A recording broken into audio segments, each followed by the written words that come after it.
Oi, eu sou o Sol. E eu sou a Samara. Somos o Crimes S.A. Uma sociedade não tão anônima para quem é gamado em histórias de crimes reais. A cada podcast, um de nós faz o roteiro e o outro, sem saber da história, vai reagir e comentar junto com vocês. Vamos começar?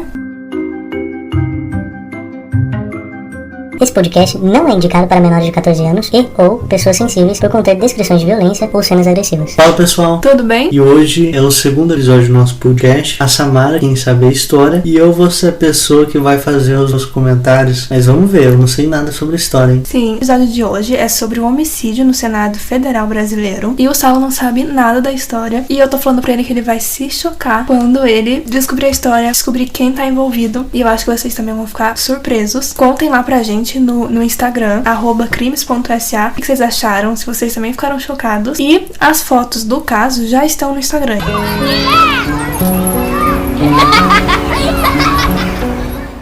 Nascido em 1º de fevereiro de 1924 em Manaus, Amazonas, Cairala, esse nome é muito difícil, Saulo, Cairala.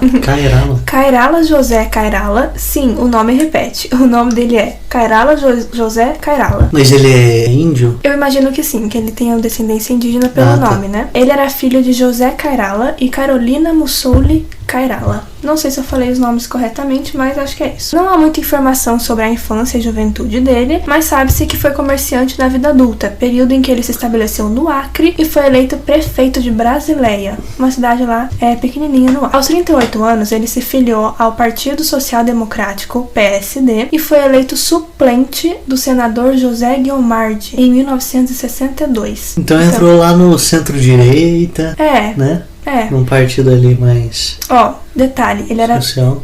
Senador suplente. Eu vou explicar um pouquinho o que é suplente, tá? O senador suplente, quando há eleição, né, de um senador qualquer, ele tem que fazer o cadastro da candidatura dele com 2 nomes de suplentes. O suplente é quem vai substituir o senador titular, caso ele precise se afastar por algum motivo. Então eu vou dar um exemplo. Às vezes um senador pode assumir um cargo de ministro. Então ele vai ter que deixar a cadeira no Senado. E aí o suplente entra em ação. Ele assume a cadeira. Por exemplo, caso o senador falte um dia no trabalho, o suplente também vai ser a pessoa que vai substituir ele ali. Não? O suplente, ele assume a cadeira de vez. Ah, entendi. Então, às vezes um senador pede uma licença de um tempo, aí o suplente entra. Entendi. Mas ele não tá ali pra substituir em faltas. Ah, agora eu entendi! Entendi. O suplente, ele tem os mesmos benefícios e salário de um senador, que eu dei uma pesquisada e hoje tá em torno de R$33 mil. O salário de um senador. Meu Deus. Sim. Enfim, e aí o Bem Cairala foi eleito suplente desse senador, né, o José Guilmard. Sim. Isso em 1962. Depois de muito, então ele já tinha lá seus 40 anos, mais ou menos. 38 anos. Em 6 de julho de 1963, o senador José Guilmard pediu uma licença. E aí, como o Cairala era o suplente dele, foi o Cairala quem assumiu a cadeira. Alguns meses depois, em 4 de dezembro do mesmo ano, Cairala se preparou para sua última sessão no Senado.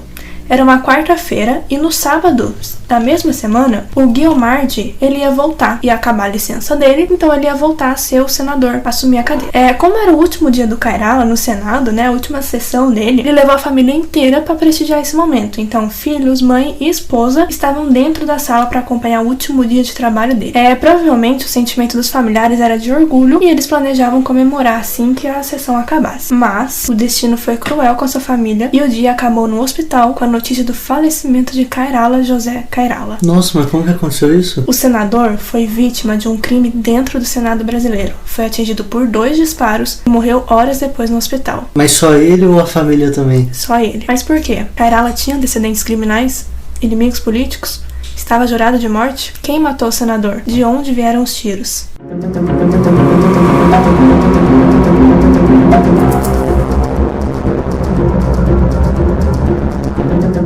E a verdade torna o fato ainda mais triste, porque Cairala se tornou vítima desse crime por acaso. O alvo, na verdade, era Silvestre Péricles, senador por Alagoas. Nossa, nem era ele. Nossa, nem era ele. Foi morto por engano. Bala perdida. Bala perdida? Uhum. O assassino foi Arnon Afonso de Farias Melo. Reconhece o sobrenome?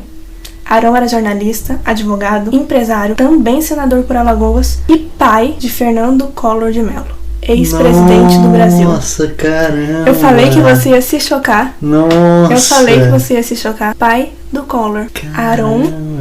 Cadê o nome dele? Aron Afonso de Farias Melo. Então quem era pra morrer mesmo era... Não, quem era pra morrer era o Silvestre Péricles.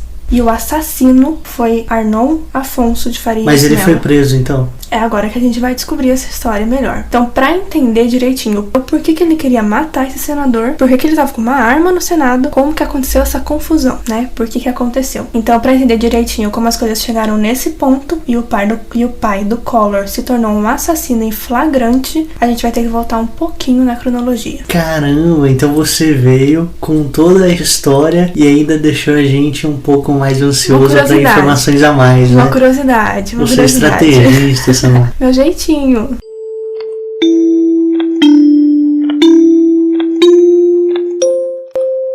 Então vamos lá. Arnon Melo, o pai do Collor, e Silvestre Péricles eram rivais políticos há um bom tempo, especificamente desde 1950. O assassinato aí ocorreu em 1963, então pelo menos 13 anos antes eles já tinham conflitos bem acirrados. Em 1950 eles disputaram o governo de Alagoas e Arnon, o pai do Collor, derrotou o candidato do Péricles. Ambas as famílias eram muito poderosas ali na região e tinham notoriedade política no estado. Então eles travavam uma disputa política que sempre causava bastante conflito, principalmente porque a ascensão dos Melos estava rápida. Os Péricles eram mais antigos na política e estavam sendo tapeados, entre aspas, pela família Melo. Então os Péricles estavam ali há um bom tempo, eles já eram políticos há um bom tempo, já tinham ali de alguma forma uma autoridade política, e os Melos surgiram ali depois e já estavam chegando em lugares grandes, até que Fernando Collor de Mello foi presidente do Brasil. Sentou por último e já queria estar na janelinha. Isso irritava a outra família, que também era poderosa politicamente. Em 1963, o ano do assassinato do Cairala, ambos eram senadores, então os dois estavam ali no Senado, dividindo ali o Senado brasileiro, e a rixa deles se intensificou. Eles passaram a proferir ofensas públicas um ao outro e se provocavam o tempo todo. Arnon, apesar de senador eleito, ele era senador, ele não era muito presente nas sessões, não. Então ele não tinha responsabilidade nem comprometimento. Collor e ninguém ouve falar do senador Collor, né? Sim, também. Você vê que ele não tem tanta presença no trabalho que ele executa. Não sei se ele vai ou deixa de ir. A lista de presença eu não chequei. Que se ele for em todas também é só mais uma obrigação que ele tem como político. É o mínimo, né? E comparecer nas sessões é o mínimo. Então assim, ele não ia muito, não. Tanto, quando desafiado por Silvestre a comparecer na sessão federal do dia 4 de dezembro de 1963, a presença de Arnon estava mais do que confirmada. Ele foi desafiado, é óbvio que ele ia. Vou lá trabalhar, bater o cartão, porque eu tenho que fazer isso, é minha obrigação? Não.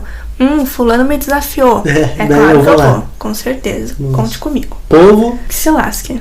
Exatamente. O que importa é a politicagem. Melo e Péricles compareceram à sessão armados. Então você já vê que a história deles, essa rixa, essa briga aí, era séria e nada civilizada. Um faroeste dentro do Senado Federal. Exatamente. Era uma coisa séria e não era civilizado. Quem leva uma arma, quem pretende discutir com alguém e leva uma arma e vai armado, está bem longe do que estranho, a gente entende por civilização, né? Arnon subiu ao palanque e iniciou um discurso direcionado a Silvestre. Nesse discurso ele começou assim: Senhor Presidente, com a permissão de Vossa Excelência, falarei de frente para o senador Silvestre Péricles de Góes Monteiro, que me ameaçou de morte. Então aqui a gente tem a informação de que poderia ter tido aí uma ameaça de morte. Pelo que eu li, essa ameaça de morte que ele fala não é algo... Ninguém tem um registro disso. Mas também não era difícil que tivesse acontecido realmente. Porque já existiam essas rixas. Essa briga de família. De famílias e que acabou intensificando entre os dois. E eles desciam o nível desse jeito mesmo. Então, nossa, que maluco, hein? Sim. Eu li em algum lugar da minha pesquisa que ele teria ameaçado não só o Arnon, mas a família toda. Então, ameaçou a família de morte. Então não é só de hoje que tem essas brigas, já tinha naquela época e era mais perigosa ainda.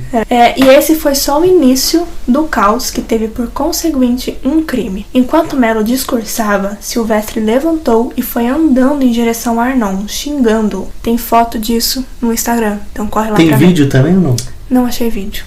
E aí o Silvestre levantou, o Arnon, né, o pai do Collor, tava lá discursando. O Silvestre levantou e foi andando e foi andando em direção ao Arnon. Detalhe, o Arnon tava discursando pro Silvestre, xingando ele. Ele não tava fazendo um discurso político do serviço que ele devia fazer, de melhorias pra nada. Ele tava discursando, xingando o outro. Sim. E aí, é óbvio que o outro se sentiu ofendido. E foi em direção a ele. Levantou e pra foi tirar satisfação. Foi gritando, berrando. Que isso, meu? Você tá de brincadeira com isso, meu? Não, eu acho que o nível foi um pouco mais baixo, mas por aí. Tá.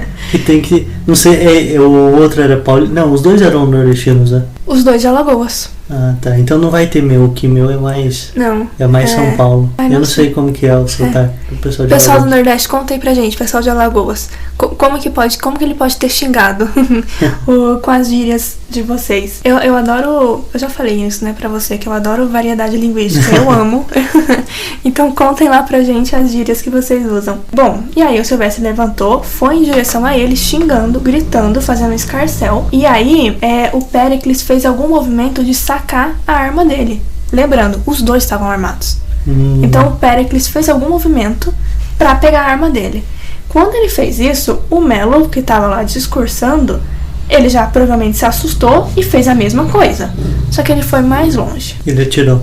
Ele disparou várias vezes. Ele pegou a arma e disparou várias vezes no Silvestre. A intenção dele era atingir o Silvestre. Certo. Só que o Silvestre, apesar de já estar ali na casa dos 60 anos, foi rápido. Ele se jogou no chão e conseguiu se proteger, não pegou um tiro nele. Nossa Deus. Ele ficou rastejando ali entre as cadeiras do Senado com a arma em punho. Ele tava com a arma dele em punho também. E aí, algum tempo depois, ele foi desarmado por outro senador, o João Agripino. Tem foto desse senador com a arma dele que já tinha desarmado ele lá no Instagram. E você sabe que Agripino tem a ver com um político também do Brasil, né? Então, outro senador, o João Agripino. Mas será que tem a ver com esse político atual do Brasil? Tá bom. Não acredita, sério, Dória Agripino? Chocada, pode ser, tá? Provavelmente porque esse povo fica na política, as famílias dele estão na política desde que o Brasil é império. E aí o João Agripino conseguiu desarmar o Silvestre. Então tem uma foto lá no Insta dele com a arma. Ele já tinha tirado a arma do Silvestre, tá com a arma na mão. Mas quem que tava na primeira fileira, tentando apaziguar a situação e foi ferido por 2 disparos? O senador de 2 nomes iguais. Cairala José Cairala. Ele foi atingido e é aquilo que eu falei, né? Aí ele foi levado às pressas pro hospital e tudo, mas pelo que eu entendi, os tiros atingiram a região abdominal, então atingiu o estômago. E aí não teve muito jeito. Mas quantos anos tinha o Aron? Ele já era velho? Como que era? Já tinha seus 50 e poucos. Ainda mais revoltante é o que aconteceu depois. Embora o crime tenha sido flagrante, com um monte de testemunha que viu o Aron atirando, sabia de onde que os tiros saíram, a realidade é que ninguém foi efetivamente punido. Sim, é verdade que ambos os senadores, Arnon e Silvestre, foram encaminhados à delegacia e depuseram. Então eles foram ali na Câmara mesmo, até onde eu li, o próprio presidente da Câmara ordenou uma prisão preventiva ali e eles foram lá depor. O Arnon, inclusive, como foi ele quem atirou, saiu da bala dele, ele chegou a ser preso. E aqui tem um fato muito curioso e que pra mim chega a ser ridículo. Ele foi preso, Saulo, em posse da arma. Ele foi preso e colocado numa cela com a arma dele. Nossa. Pois é, e aí não adiantava nada. Eu li que os carcereiros ali, os policiais, tinham medo de ir na cela dele, ficar perto, porque ele tava armado. Sim. E a arma dele, eu achei aqui, é uma Smith Wesson 38. Popularmente ela é chamada de 38. Ela tem o cano longo e o cabo de madrepérola. Caramba. Enfim, mas foi coisa de horas e é claro, ele tava solto, né? Ele é rico, uma família política influente na política. Tem alguma informação que ele subornou alguém, algum policial? Não encontrei isso. Até porque a pessoa que recebeu o suborno não vai falar, né? Sim, e a gente tá falando de 64 ali, meio que durante o golpe militar, né? Então é um momento em que as coisas não são muito bem registradas mesmo. Em questão de horas ele já estava solto e antes da metade do ano seguinte, 1964, Aron e Péricles foram inocentados pelo Tribunal do Júri de Brasília. E inclusive uma das justificativas para que o Arnon escrevi errado. Arnon fosse inocentado, a justificativa foi que ele agiu em legítima defesa. Legítima defesa de quê? Ele matou um cara inocente que não tinha nada a ver com a história, ele nem tinha sido atacado. Tá certo que o Silvestre estava em direção com ele e, segundo ele próprio, empunhou a arma, mas não foi legítima defesa o crime. Não foi legítima defesa. Ele matou uma pessoa que não tinha nada a ver com a história. Então você acha que ele deveria ser preso? Sim, deveria ser condenado e pagar pelo crime como qualquer outra pessoa que assassina alguém. E ainda mais dentro do Senado. Do Senado Federal. Que teoricamente é um ambiente onde tem que ser civilizado, cumprir regras, respeitar o espaço. Ambiente exemplar. Sim. Enfim, na época, Arnon era amigo e sócio de Roberto Marinho, e uma matéria do jornal O Globo mostra que essa amizade não tinha muitos escrúpulos. A publicação diz o seguinte: a democracia, apesar de ser o melhor dos regimes políticos, dá margem, quando o eleitorado se deixa enganar ou não é bastante esclarecido, a que o povo de um só estado, como é o caso, coloque na mesma casa legislativa um primário violento, como o senhor Silvestre Péricles, e um intelectual, como o senhor Arnon de Mello, reunindo-os no mesmo triste episódio, embora sejam tão diferentes pelo temperamento, pela cultura e pela educação. É nítido o ataque ao Péricles e a defesa ao assassino. Legal que a vítima aí, né? A vítima ninguém lembrou que existia. Continuou a briguinha entre os dois. Continuou a rixa entre os dois. Com o jornal O Globo se posicionando claramente em defesa do Mello, chamou o outro de primário violento. Então, usou palavras pejorativas para se referir ao outro, que você olha assim, você pensa o quê? Essa publicação tá querendo dizer que o outro não tinha conhecimento, não tinha estudo, não tinha nada, mas ele tinha. Ele era militar. Pelo que eu olhei, ele passou por 3 faculdades federais. Então, primário violento foi só pra diminuir ele e exaltar. Mas assim, apesar de tudo isso, o que mais choca aí é o fato do outro não ter a menor importância. A vítima que deveria ser o centro das atenções nesse momento.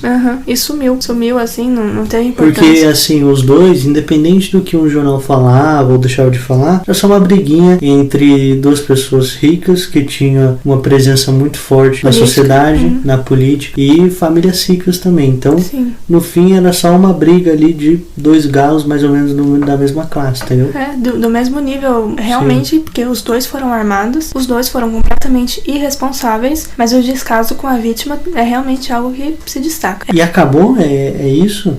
Tem mais um pouquinho, ó. A viúva de Kairala, a mulher dele, que estava grávida na ocasião, lembrando que ela, a mãe dele e um filhinho menor deles estavam presentes na sessão. Eles viram tudo acontecer. Nossa. Eles estavam lá. Lembra que eu falei? Uma pergunta. Ele saiu vivo ou ele morreu no momento mesmo? Não, ele foi dado como morto horas depois no hospital. Então acredito que ele tenha saído vivo. Que tenha saído vivo, provavelmente. E lembrando que era o último dia dele, né? Porque depois o senador titular ia assumir a cadeira e ele levou a família pra acompanhar o último dia dele. E o que eles tiveram foi um show de horror, literalmente. A viúva de Kairala, que estava grávida na ocasião, tentou solicitar judicialmente que o assassino, o pai do Collor, custeasse as despesas estudantis dos filhos, mas ela não teve sucesso nisso. E, inclusive, há registros que dizem que ela acabou tendo que trabalhar como lavadeira e faxineira para sustentar a família. O Arnon faleceu em 1983, 20 anos depois, aos 72 anos de idade. O Silvestre morreu aos 76 anos em 1972. É uma coisa curiosa que eu encontrei, que pra mim é o único momento em que a vítima teve algum destaque, foi que em 2011, uma escola em Brasileia, aquela cidade que eu falei lá no começo, que ele foi prefeito, no Acre, reinaugurou uma escola com o nome dele. Então, hoje tem uma escola no Acre que se chama Kairala José Kairala, em homenagem ao senador, vítima de um crime tão baixo, fruto de uma briga entre 2 pessoas que foram completamente responsáveis. E ele morreu com quantos anos? 39. 39 anos, morreu cedo. Sim, e outra coisa que eu encontrei também, o filho do Collor, o neto do Arnon, carrega o mesmo nome do avô. O assassino foi homenageado no neto. Ele carrega o mesmo nome do avô dele. Ele tentou a carreira política em 2002. Acredito que, pelo que eu li, em 2017 ele também estava se preparando para entrar na corrida eleitoral em 2018, mas aparentemente ele não teve sucesso. Uma coisa também que eu achei interessante é que ele namora uma diretora da Globo. E é interessante como essas pessoas ricas, né, sei lá, a aristocracia brasileira, tá sempre junta, né? Porque o avô dele era sócio do Roberto Marinho. Ele hoje namora alguém que tá nesse... tenta sempre manter, né? Nessa bolha, né? A bolha é sempre a mesma. Por isso que a gente até comentou um pouco antes sobre serem sempre as mesmas famílias, né? Enfim, pesquisei do Agripino pra gente saber se é o avô do Dória ou o pai. Esse caso, pra mim, eu fiquei chocada quando eu comecei a ler. E eu descobri que o acusado, o assassino, era o pai do Collor. Achei chocante. Eu acredito que seja o vô, viu, Saulo? Do Dória. Porque na ocasião dos fatos ele já era, assim, um senhor de idade. Aqui, eu achei. Eu acho que é tio. Ele é tio do senador José Agripino Maia, que eu acredito que realmente não. Saulo, não é. Não é, né? Não é. Mas enfim, a história é essa. Você se chocou de saber quem é quem, né? Me choquei, viu, Samara? Realmente não imaginava triste, né? isso. É triste porque a vítima foi bala perdida. Sim. O mais triste disso, e que se a gente sair muito desse foco, a gente acaba errando também, é não lembrar do Kailara. E foi realmente... Kairala. É difícil o nome. Kailara? Né?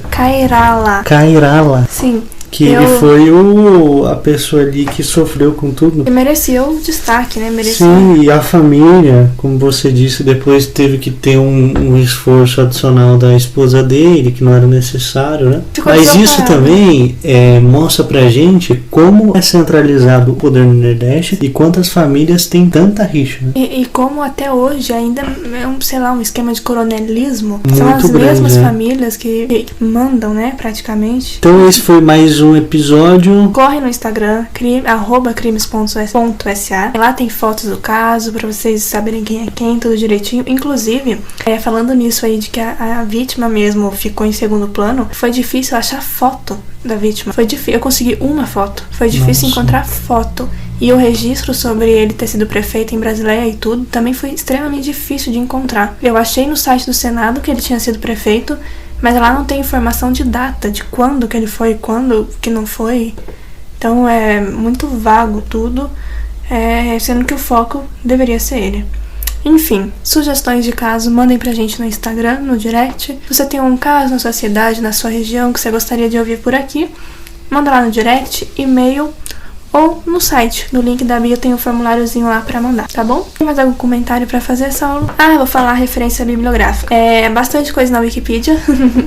A Wikipedia tem muita informação, o Saulo comentou isso no episódio anterior. Tem muita coisa lá, se vocês quiserem dar uma olhadinha, pegar mais detalhe. Também usei um site chamado politize.com.br, onde eu peguei direitinho a definição aí de suplente do senador. E um site chamado aventurasnahistoria.uol.com.br. Também tem muita coisa legal. O UOL também tem bastante coisa, né? Tem bastante informação. Então é isso. Até o próximo caso. O próximo caso vai ser um roteiro do Saulo. Ele quem vai contar a história pra gente, eu vou só reagir. Vão lá no Instagram, fala pra gente o que vocês acharam, deem feedback, se tá bom, se tá ruim. Esse episódio ficou mais curtinho, mas a gente espera que vocês gostem. É isso aí, pessoal. Até a próxima. Tchau, tchau. Tchau, tchau.